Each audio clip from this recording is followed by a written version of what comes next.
Welcome to this video tutorial. In this video we will review the code of the Shoot 'em Up mini-game example of the FGDL and SGDL library for the Atari STe and Falcon computers. First of all, you need to set up the development environment and understand how the SGDL or FGDL library works. For this, please watch the video tutorial playlist prior to this one.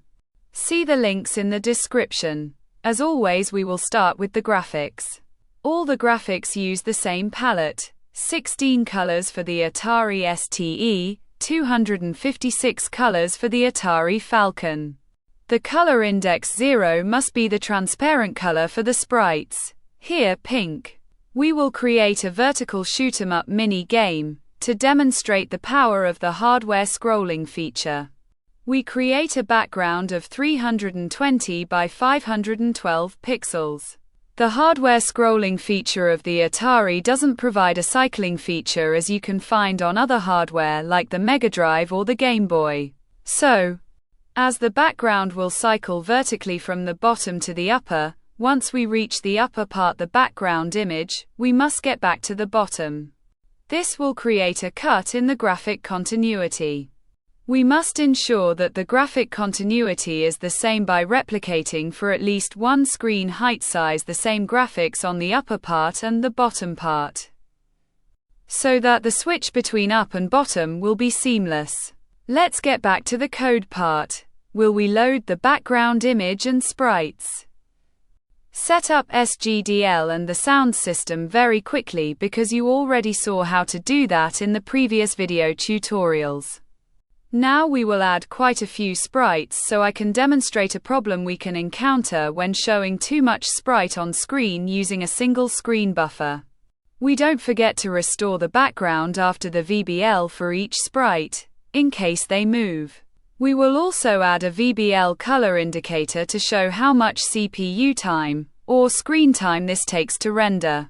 Let's see the result on an emulator.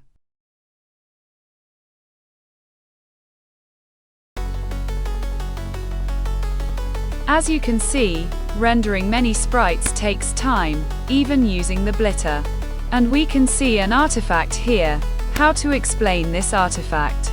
This is because we only use one screen buffer.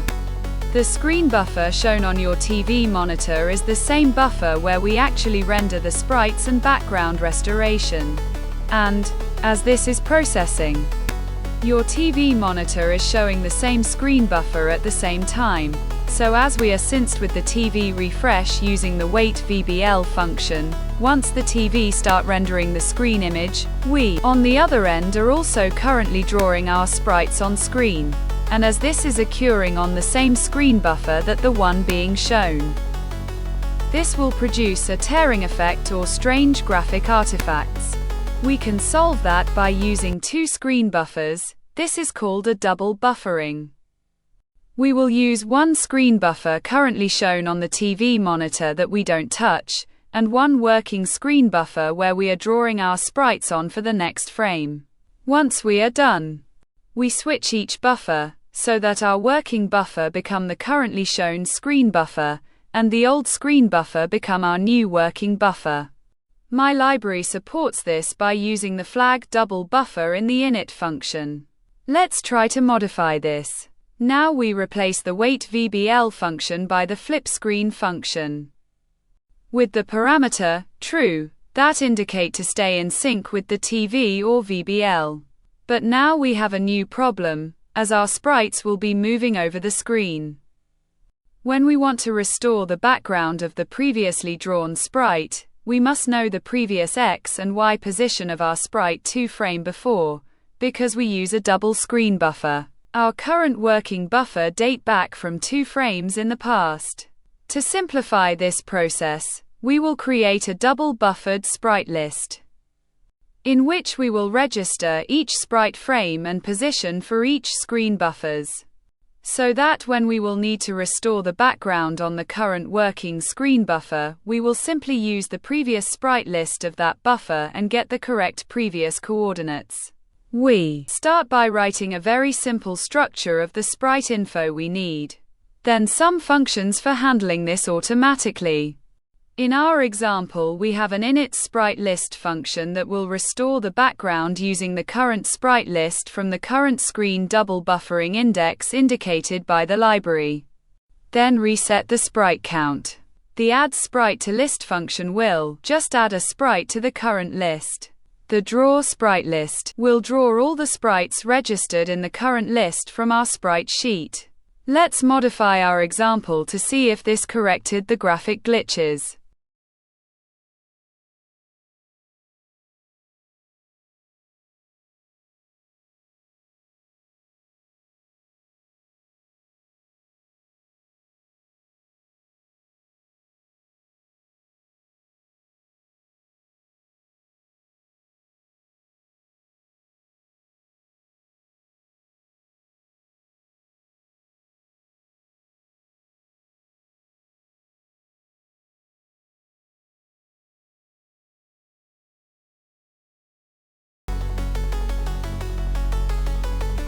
Yes, it works. Now we will just build a simple shoot-'em-up engine on top of that system. Let's write a simple entity structure for our little ships and bullet shot. Some variables to store the datas. An enum structure for describing our sprite sheet graphic frames. We init those variables.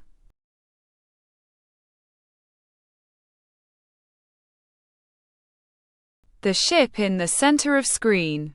The sprite frame corresponding to the image. A bullet list for our ship. An enemy table for all the enemies on screen at pseudo-random position using the library's random number generator. The randmax function can provide a random number from 0 to the given number -1. The fastrand function will do the same but executing faster, providing that the given number is a power of 2 like 64, 128, etc. First of all, we will draw our ship and process its moving around the screen with the joystick.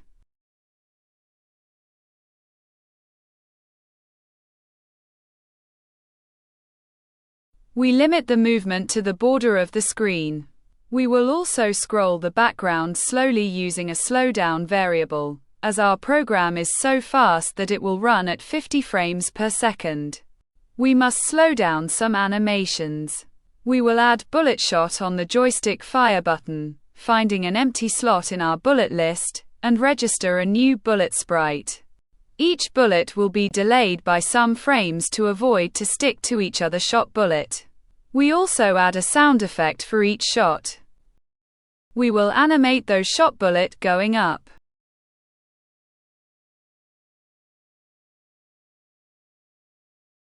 Let's see the result.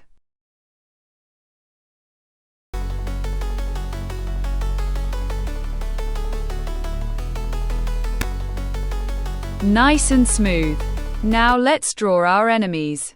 We will add a small movement for our enemies to avoid them to be static, using two small pre-calculated tables. The movement in this table will start at a random position to avoid all enemies to move in the same manner. Also, we will add a random shooting from the enemies in the enemy's bullet list. We will process each enemy's bullet shot to test collision between them and our ship. If our ship is shot, then boom, we kill it and start an explosion sound. We also add collision detection for our bullet list and the enemies.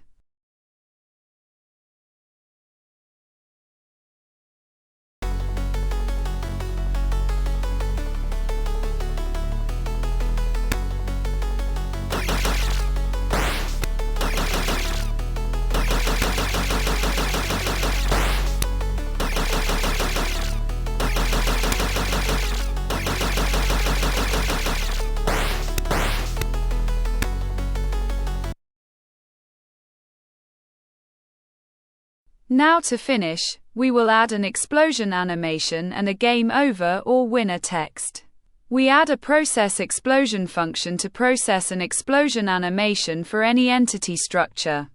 We go through the explosion frame, with a slowdown.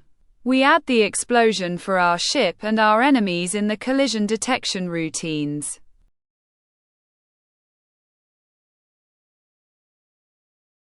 Now we add the ending text, we make it move.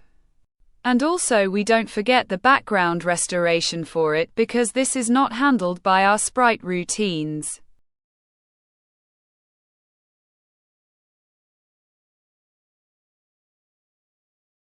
We will also add a restart function on the space key, with a nice fading out.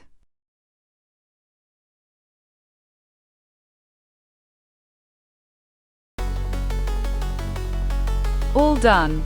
As you can see, using my libraries you can easily create a small game running at 50 frames per second for your beloved Atari STe or Falcon computer. Enjoy! The libraries are available for purchase in the video description. Thank you for the support. Long live Atari!